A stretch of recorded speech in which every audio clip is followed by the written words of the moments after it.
So guys, ayan isa. Oh wow, ang for sale daw. Ayan, merong for sale doon. Tayo ay yes, let's go. Tayo ay pupunta muna sa playground. Pupunta tayo sa playground. Paglaruin muna natin 'tong mga bata bago kami pupunta sa kabilang bayan. Sa kabilang barangay pala. Paglaruin muna natin itong dalawa. Ayan ay for sale. Ang laki oh. Magkano kaya yan? Actually, marami ditong ano. Yung may offer sila na mga caravan.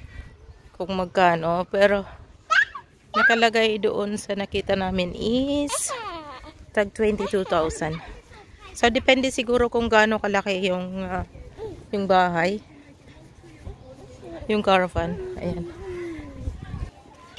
Tuwan-tuwa na yung maliit ko. Oh. Ayan, meron dito guys sa palaruan. Libre na ito. Kasama dito yung sa binayaran namin. Yung pwedeng maglaro. Meron silang mga activities sa loob. Meron din silang mga swimming pool.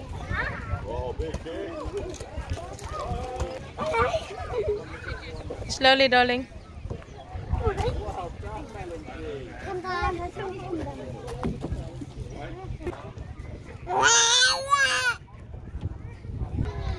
Going to the internet.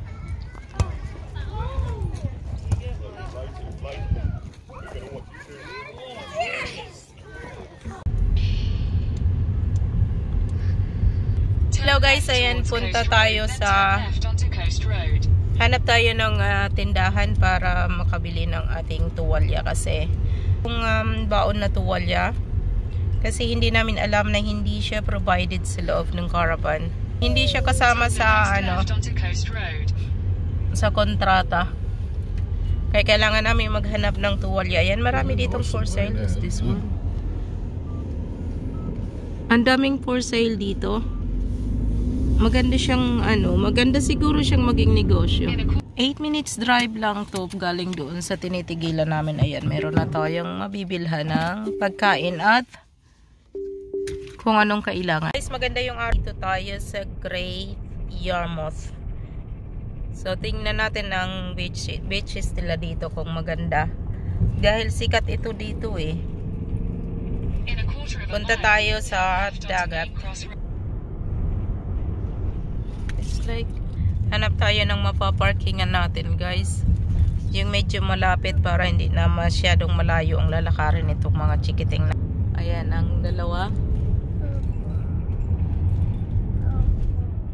Right onto South Beach Parade, then your destination will be on the left. Ayan guys, naghahanap lang tayo ng mapaparkingan natin. Tayo ay makapag-parking at maglakad tayo papunta sa dagat. Ayan, makakita din kami ng dagat at medyo maganda yung araw ngayon. Then ayan, meron ditong Premier Inn. Tapos meron ditong Leisure Beach. Ayan. So dito tayo. Ayan, you want your glasses guys? You want your sunglasses guys?